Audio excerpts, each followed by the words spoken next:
We're back. Welcome to another edition of Nosgoth News Network.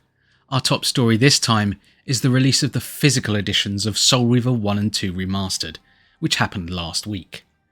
Yes, that might bear repeating. Last week, for the first time in over 20 years, you could go out to a physical shop and buy a new Legacy of Kain game.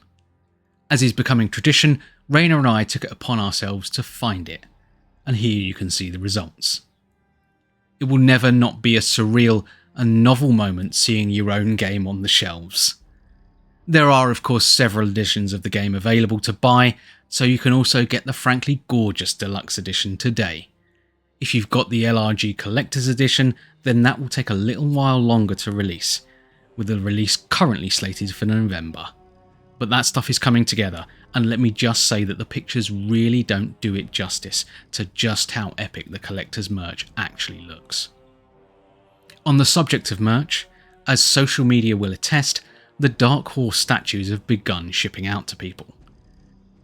Famously, these statues hinted at the development of the remaster with a misplaced and hastily swapped label when they first appeared at the San Diego Comic-Con in July last year.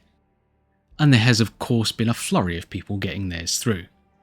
And again, it must be said that the photos don't do these justice, and they are really special pieces in the flesh.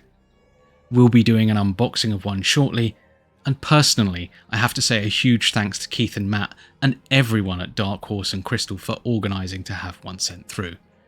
An amazing gesture that I'm deeply thankful for, and the one that will go in the Ancient's Den merch collection in pride of place. The other news that I've been avoiding is to do with the Book of Nosgoth and the Scourge of the Sarafan. For the uninitiated, that's the official encyclopaedia and tabletop RPG being put together by Lost in Cult and Cook and Becker, which smashed its targets back in February.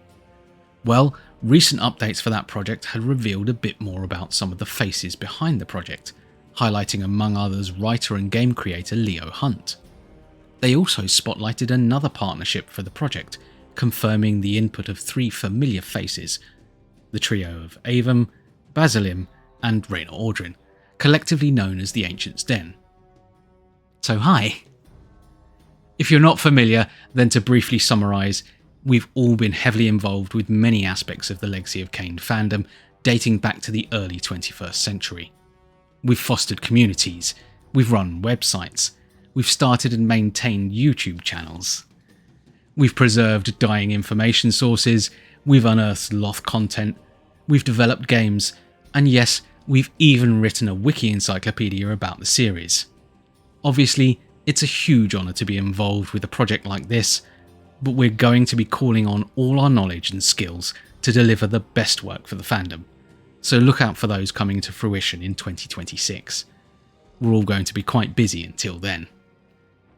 In a similar vein, there have also been updates from Bitbot on the Soul Reaver prequel comic The Deadshaw Rise, with pledges completed and details finalised. Unfortunately, it looks like production of the physical goods has slowed the timeline a little, with physical merch and media delayed into the first quarter of 2026. On the other hand, digital goods will now be releasing separately in autumn or fall 2025. Bitbot has also revealed a few more tantalising details of things they're working on, with some glimpses of the Deadshaw Rise soundtrack, helmed by Clayton. This will feature what are called story mode tracks, cinematic interludes spliced with the voiceover from the games. These will even include brand new voice recordings from Michael Bell and Simon Templeman. Alongside this, they've showcased a brand new page depicting a half-Hilden abomination caught between the realms, and even teased something more exciting due to be revealed before the end of the year, so keep an eye on Bitbot for updates on that. Finally, and somewhat reluctantly, I have to address that elephant in the room again. Rumours. Remember that we're not too far removed from a time when Legacy of Kain had had no officially announced development for over 15 years, and yet we got a near constant barrage of "it's coming soon" rumours, most of which turned out to be false and cooked up on 4chan. And it's even easier to pull that stuff off nowadays. So, I know there are rumours out there about what might be coming, but remember to take it all with a pinch of salt. Video game companies are continually iterating on concepts and ideas, birthing and cancelling projects out of the public eye. So you may have heard the whisper of the next big thing. The thing you heard might already have been discarded. Or it might have just been Ben in Seattle laughing at he's pulled the leg of an entire fandom. Again. When the time is right for these things, you will hear about them. And on that note, thank you for joining me for another Nosgoth News. No doubt we at the Ancients' Den will be busy for a while, but this won't be the last you'll see of us. Until next time, Vae Victus.